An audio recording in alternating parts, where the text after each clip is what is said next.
Alô, alô, povo de Deus, a paz do Senhor. Pode aumentar o volume aí porque hoje é dia de podcast na sintonia da EBD. É isso mesmo, prepare-se para mergulhar numa conversa abençoada, cheia de revelação bíblica no clima da lição que vamos estudar neste domingo. Se ajeita aí, pega tua Bíblia, seu café e vem com a gente nessa jornada de fé e conhecimento. Tá no ar, o podcast da lição na sintonia da EBD. Olá e boas-vindas! Hoje a gente vai mergulhar num material que faz uma coisa assim bem inusitada. Ele pega o que parece ser só o finalzinho de uma carta de 2000 anos, sabe? Aquela lista de saudações, de despedidas, e transforma num guia prático e bem profundo para a nossa vida hoje. Exatamente. A nossa fonte é um guia de estudo sobre o capítulo 4 da Carta aos Colossenses, um material de educação cristã com foco assim total na aplicação. A missão aqui é entender como essa fonte desconstrói o texto para tirar dali um manual sobre oração, sobre como interagir com o mundo e, claro, sobre o poder da cooperação. Pois é. E o curioso é como a análise organiza tudo em 3 pilares que se conectam, sabe? Uma vida de oração que sustenta tudo, uma sabedoria prática que aparece no dia a dia e uma comunhão ativa que prova que a fé não é tipo um esporte individual. Vamos ver como a fonte argumenta que essas instruções antigas são, na verdade, um roteiro para navegar no mundo de hoje. Certo, vamos desempacotar isso então. O material começa pela base de tudo, a oração. E logo de cara, a análise já foge do básico, focando em 3 ideias: perseverança, vigilância e intercessão. Sobre a perseverança, o argumento é que não se trata de um ato, mas de uma atitude contínua. Sim, e a fonte conecta isso direto com um desafio muito moderno: a nossa cultura do imediatismo. A gente quer respostas rápidas, soluções para ontem, né? A ideia de perseverar em oração, mesmo quando, sei lá, o silêncio parece ser a única resposta, é apresentada como um ato de resistência a essa cultura. É uma aposta na confiança. É tipo uma declaração de que se acredita que tem alguém ouvindo, mesmo sem um recibo de leitura divino. E junto com a perseverança vem a vigilância. Mas o que eu achei interessante na análise foi como eles conectam essa vigilância com as ações de graças. Geralmente a gente pensa em vigilância como algo tenso, né? Ficar de guarda, esperando um ataque. Como é que a gratidão se encaixa nisso? Essa é uma sacada brilhante do material. Ele argumenta que a vigilância sem gratidão vira paranoia espiritual, um medo constante de errar ou de ser atacado. A gratidão muda o foco. Em vez de vigiar olhando para os possíveis perigos, você vigia lembrando da fidelidade de Deus no passado. Isso transforma a postura de uma sentinela assustada para de um guarda confiante, que sabe que o seu comandante é poderoso e já venceu outras batalhas antes. É uma vigilância que nasce da confiança, não do medo. Faz todo sentido. Nossa. E o terceiro ponto sobre oração é a intercessão, o ato de orar pelos outros. O exemplo central é o próprio apóstolo Paulo, pedindo oração. E o pedido dele é surpreendente, não é? Ele não pede para sair da prisão. De forma alguma, ele pede para que Deus abra uma porta para a palavra. Ele está preso em condições terríveis e a maior preocupação dele é que a mensagem continue se espalhando. É aqui que a fonte faz uma crítica bem direta ao que ela descreve como o individualismo da nossa sociedade. E essa é uma tensão que eu queria explorar. Hoje se fala muito sobre a importância do autocuidado, de focar na própria saúde mental, de colocar a própria máscara de oxigênio primeiro. Esse chamado para se doar em oração por uma causa maior não entra em conflito direto com essa mentalidade? Essa é a questão central. A fonte não sugere que o autocuidado seja ruim, mas questiona o propósito final dele. Na perspectiva que o material apresenta, o individualismo transforma o autocuidado num fim em si mesmo. Eu cuido de mim para eu ficar bem. A proposta da intercessão, como vista no exemplo de Paulo, é diferente. Eu cuido de mim para estar forte o suficiente para servir a um propósito maior. A análise sugere que a verdadeira saúde, mental e espiritual, não vem de um foco obsessivo em si, mas de se conectar a algo que transcende as próprias necessidades. É um convite para encontrar força na missão coletiva, e não no isolamento. Essa mudança de perspectiva é a ponte perfeita para o segundo pilar que o material explora, a sabedoria prática. Porque se a oração transforma por dentro, essa sabedoria é como essa transformação aparece no comportamento. né? Especialmente ao lidar com os que são de fora. Isso. A fonte argumenta que o comportamento dos cristãos deveria ser o seu maior argumento. Cita aquele provérbio, o que ganha almas é sábio, sugerindo que a maneira como alguém vive com integridade, respeito, paciência, isso pode ser um testemunho muito mais eloquente do que um sermão. A ideia é que a vida de uma pessoa deve criar curiosidade, não repulsa. E dentro disso tem a instrução de aproveitar as oportunidades. Isso quer dizer que cada conversa no café, na fila do supermercado, tem que virar uma tentativa de evangelismo? Parece um pouco forçado. A interpretação do material é mais sutil, sabe? Não se trata de forçar um assunto religioso em cada interação, mas de viver de tal forma que quando as oportunidades surgem naturalmente, as portas já estão abertas pela confiança e pelo respeito que foram construídos.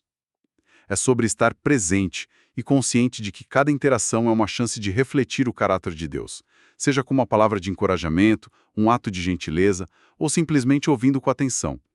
O tempo é visto como um recurso precioso que não deve ser desperdiçado. E isso nos leva àquela analogia que a fonte usa para comunicação, que eu achei fantástica. A vossa palavra seja sempre agradável, temperada com sal. Mas como é que isso funciona na prática? É só ser legal com todo mundo e evitar conflito? Bem mais profundo. A análise explora as múltiplas funções do sal na antiguidade. Ele preserva da corrupção, dá sabor ao que é insípido e era usado como agente de cura em feridas. A proposta é que a nossa comunicação tenha essas 3 qualidades. Ok, vamos trazer isso para um cenário real. Como seria uma conversa temperada com sal sobre um tema espinhoso? Sei lá, política na família, por exemplo. Ótimo exemplo. Uma palavra sem sal seria dizer: você está errado e sua visão é absurda. Isso causa apodrecimento na relação. Uma palavra temperada com sal, segundo a lógica do material, não significa concordar, mas talvez dizer algo como: olha, eu discordo de você, mas me ajuda a entender por que você pensa assim. Quero ouvir seu raciocínio. Essa abordagem preserva a relação, adiciona o sabor do respeito à conversa e pode até, quem sabe, iniciar um processo de cura na polarização. Não é sobre evitar a verdade, mas comunicá-la de uma forma que constrói pontes em vez de explodi-las. E a análise conecta essa forma de falar diretamente com uma transformação interna, certo? Não é só uma técnica. Exatamente. O material recorre a uma citação de Jesus, de que a boca fala do que está cheio o coração. Portanto, uma comunicação graciosa não é uma máscara que se veste, mas o resultado inevitável de um coração que está sendo transformado. É um reflexo externo de uma realidade interna. E essa ideia nos leva direto para o último pilar. A comunhão ativa. E aqui a fonte faz algo que eu achei brilhante. Pega aquela lista de nomes que a maioria de nós provavelmente pula ao ler da Bíblia, Tíquico, Onésimo, Aristarco, Epáfras, e revela que ali, naquela lista, está o manual de como uma comunidade saudável funciona na prática. Sim, cada nome é apresentado como um case de estudo. Tíquico é o fiel ministro, o comunicador confiável que leva notícias e consolo. Ele é tipo o sistema circulatório da comunidade, garantindo que todos estejam conectados e encorajados. Mas o caso de Onésimo é de longe o mais explosivo. A fonte fala da quebra de barreiras sociais, mas a gente pode aprofundar um pouco no risco que estava envolvido ali. Para Paulo, para a igreja e, claro, para o próprio Onésimo, que era um escravo fugitivo. O risco era gigantesco, gigantesco mesmo. Pela lei romana, um escravo fugitivo era uma propriedade perdida, e quem o ajudasse podia enfrentar punições severíssimas. Onésimo poderia ser torturado ou até executado se fosse capturado. Ao enviá-lo de volta, não como um escravo, mas chamando-o de fiel e amado irmão e colocando-o no mesmo patamar de Tíquico, Paulo estava detonando uma bomba social. Ele estava na prática dizendo que a identidade em Cristo anula a identidade socioeconômica imposta por Roma. Ou seja, não era só um gesto de caridade, era uma declaração política e teológica. Precisamente. O material argumenta que esse é um dos exemplos mais radicais do Evangelho em ação em todo o Novo Testamento. É a teologia descendo do púlpito e se tornando uma realidade perigosa e transformadora no meio da sociedade. Mostra que comunhão não era só sobre ter sentimentos bons uns pelos outros, mas sobre reestruturar, fundamentalmente, as relações humanas com base em novos valores. E a lista continua com outros exemplos. Temos Aristarco, preso junto com Paulo, personificando a lealdade no sofrimento. E temos Marcos, que a fonte lembra que teve um conflito anterior com Paulo. O que a reintegração dele nos ensina sobre a comunidade? A análise destaca que a presença de Marcos na lista é um testemunho do poder da restauração. Mostra que a comunidade não era um clube de pessoas perfeitas que nunca erravam ou entravam em conflito. Pelo contrário, sua força estava na capacidade de perdoar e restaurar relacionamentos quebrados. Ao aceitar Marcos de volta, Paulo estava demonstrando que a missão era mais importante que mágoas passadas. O perdão, nesse contexto, não é só espiritual, é também estratégico, sabe? Ele recupera um membro valioso para a equipe. E para fechar o quadro da comunidade, a fonte fala de Epáfras, que orava fervorosamente, e Lucas, o médico amado, cada um contribuindo com o que tinha. Mas também tem uma nota de advertência com Demas. Sim, a menção a Díamas, que mais tarde abandonaria o ministério por amor ao presente século, funciona como um lembrete bem sóbrio. O compromisso não é um evento único, é uma jornada de perseverança. A comunidade, segundo a fonte, existe para apoiar uns aos outros nessa jornada, mas a decisão final de permanecer firme é individual. O gesto final de Paulo, escrevendo a saudação de próprio punho e pedindo que se lembrem de suas algemas, é o selo de tudo isso. Ele não esconde o sofrimento. Ele o usa como um testemunho. Suas algemas não são um sinal de derrota, mas a prova viva do seu comprometimento com a mensagem e com aquelas pessoas. Então, recapitulando a jornada que esse material nos propôs. O que começou com uma simples lista de saudações no final de uma carta se revelou um ciclo completo e interligado. A vida de oração fortalece o indivíduo por dentro. Essa força se manifesta em sabedoria e graça no trato com o mundo. E esse comportamento atrai e constrói uma comunidade resiliente e ativa, que por sua vez apoia e sustenta a vida de oração de cada um. É um sistema que se retroalimenta. A fonte resume tudo em 3 verbos de ação: orar com perseverança, viver com sabedoria e comprometer-se ativamente com Cristo e com a comunidade. É uma interpretação que transforma um texto antigo num plano de ação muito claro para hoje. E para deixar um último pensamento para nossa reflexão, a fonte ressalta repetidamente que o pedido de oração de Paulo, mesmo estando na pior situação possível, não era por sua liberdade, conforto ou segurança. Era por uma porta aberta para a mensagem. Isso levanta uma questão provocadora sobre as nossas próprias prioridades. Ao enfrentarmos nossos desafios e dificuldades, que tipo de porta aberta nós estamos realmente buscando?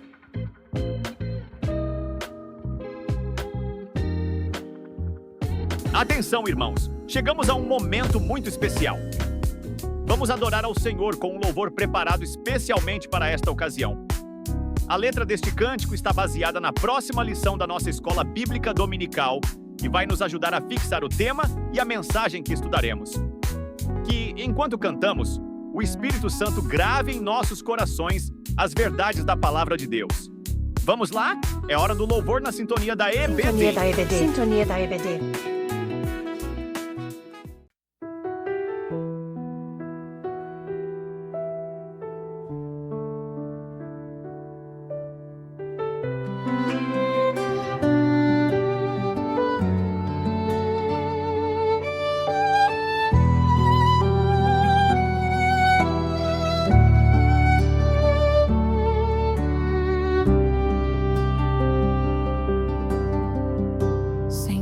Ensina-me a orar,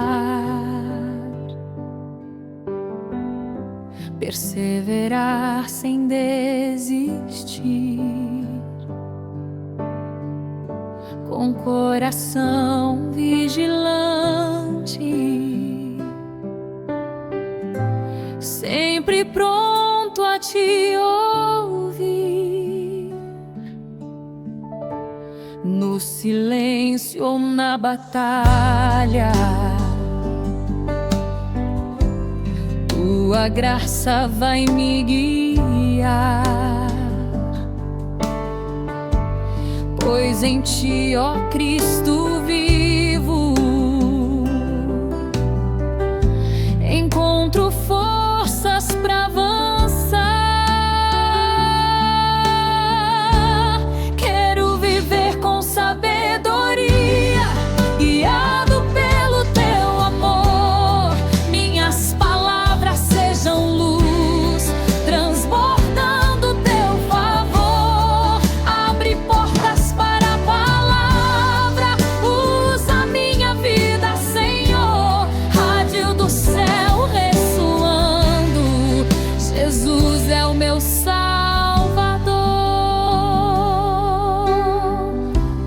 Que minha voz revele graça, como sal que dá sabor. Que eu fale o que edifica, refletindo teu amor. Seja Cristo minha fala, seja Cristo meu viver, e a unção do teu Espírito me ensine a proceder.